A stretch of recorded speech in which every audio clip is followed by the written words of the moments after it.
નમસ્કાર મિત્રો દેશ અને દુનિયાના સુપરફાસ્ટ સમાચારમાં તમારું સ્વાગત છે। ટીમ ઇન્ડિયાને મળ્યા નવા જર્સી સ્પોન્સર।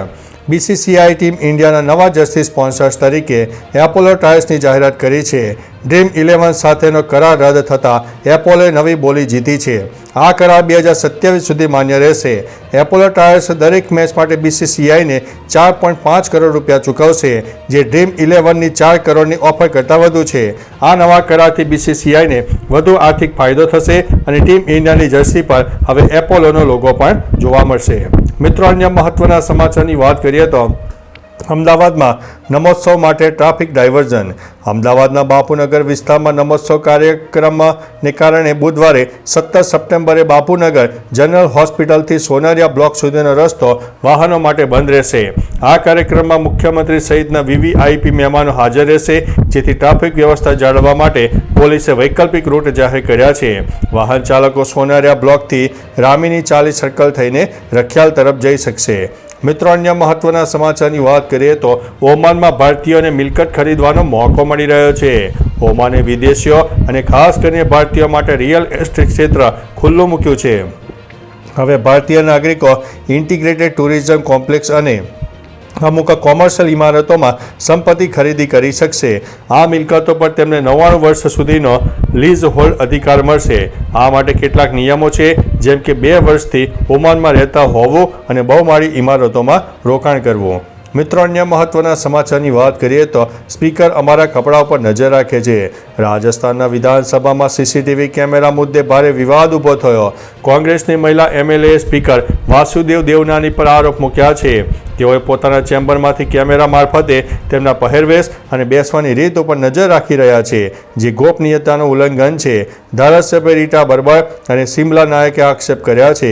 બીજી તરફ ભજનલાલ સરકારે આ આક્ષેપોને તુચ્છ ગણાવતા કોંગ્રેસના ભંવરી દેવી કેસની યાદ અપાવીને જવાબ આપ્યો છે।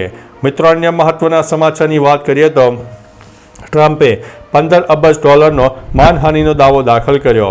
અમેરિકી રાષ્ટ્રપતિ ડોનાલ્ડ ટ્રમ્પે ન્યૂયોર્ક ટાઈમ્સ સામે $15 બિલિયન માનહાનિનો દાવો દાખલ કર્યો છે।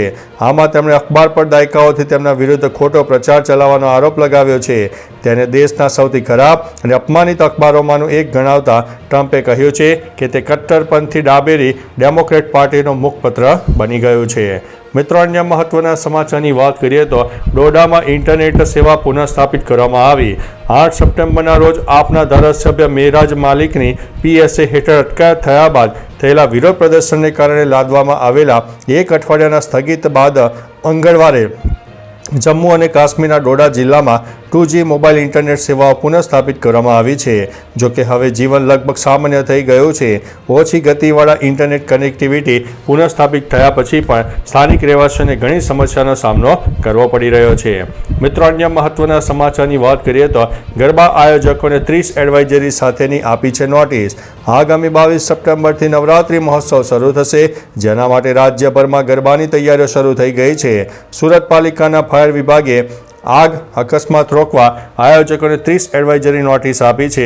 નવરાત્રિ મંડપો માટે ફરજિયાત નિયમો નક્કી કરાયા છે, જેમાં વાયરિંગ પ્રમાણિત ઇજનેર પાસે ચેક કરાવવું ફરજિયાત છે, જેથી મોટી જનમેદની વચ્ચે સુરક્ષા સુનિશ્ચિત થાય। એનઓસી લેવી પણ ફરજિયાત કરાઈ છે। મિત્રો, અન્ય મહત્વના સમાચારની વાત કરીએ તો રોડ બનાવો જીવ બચાવોના નારા સાથે આપનો વિરોધ। જૂનાગઢમાં ભારે વરસાદથી રસ્તાઓની દુર્દશા થઈ, જેનાથી લોકોને હાલાકીનો સામનો કરવો પડે છે। આપે સ્થાનિક તંત્રની નિષ્ક્રિયતા સામે રોડ બનાવો જીવ બચાવોના નારા સાથે વિરોધ પ્રદર્શન કર્યું। પોલીસે રેશમા પટેલ સહિત કાર્યકર્તાઓની અટકાયત કરી। રેશમાએ ભાજપ સરકાર પર આકરા પ્રહાર કરતા કહ્યું કે ભાજપે રસ્તાઓ ખાઈ ગયા છે, હવે ખાડામાં પડીને લોકોના જીવ જાય છે। મિત્રો, અન્ય મહત્વના સમાચારની વાત કરીએ તો એકલવ્ય સ્કૂલમાં વિદ્યાર્થીઓનો વિરોધ। તિલકવાડા નગરમાં એકલવ્ય મોડલ રેસિડેન્શિયલ સ્કૂલમાં 400 આદિવાસી વિદ્યાર્થીઓએ મૂળભૂત સુવિધાઓના અભાવે ગઈકાલે ધરણા કર્યા હતા। વિદ્યાર્થી ભીલ નિમજીએ જણાવ્યું છે કે પીવાના પાણીમાં 800% ક્ષાર છે, જે 200%થી વધુ છે। વર્ષોથી ટાંકી સાફ થતી નથી। રાઠવા દીપેશે કહ્યું કે ગુણવત્તાયુક્ત ભોજન મળતું નથી, માત્ર અધિકારીઓની મુલાકાત તે જ મળે છે। પ્રિન્સિપાલ અયોગ્ય ભાષા વાપરે છે અને ફરિયાદોને સસ્પેન્ડ કરવાની ધમકી આપે છે। મિત્રો, અન્ય મહત્વના સમાચારની વાત કરીએ તો નીતિન ગડકરીની મોટી જાહેરાત। કેન્દ્ર સરકાર ટૂંક સમયમાં કોમર્શિયલ વાહનો માટે વાર્ષિક ફાસ્ટેગ લાવશે. કેન્દ્રીય મંત્રી નીતિન ગડકરીએ જાહેરાત કરી છે કે સરકાર રાજ્ય પરિવહન નિગમની બસો અને ખાનગી બસો માટે વાર્ષિક ફાસ્ટેગ પાસની યોજના પર કામ કરી રહી છે. આ પગલાંથી લાખો મુસાફરોને ટોલ પ્લાઝા પર થતા વિલંબથી મુક્તિ મળશે અને મુસાફરી વધુ સરળ બનશે. તો ચાલો મિત્રો, ફરીથી દેશ અને દુનિયાના સુપરફાસ્ટ સમાચાર લઈને મળતા રહીશો. ત્યાં સુધી અમને રજા આપશો. નમસ્તે.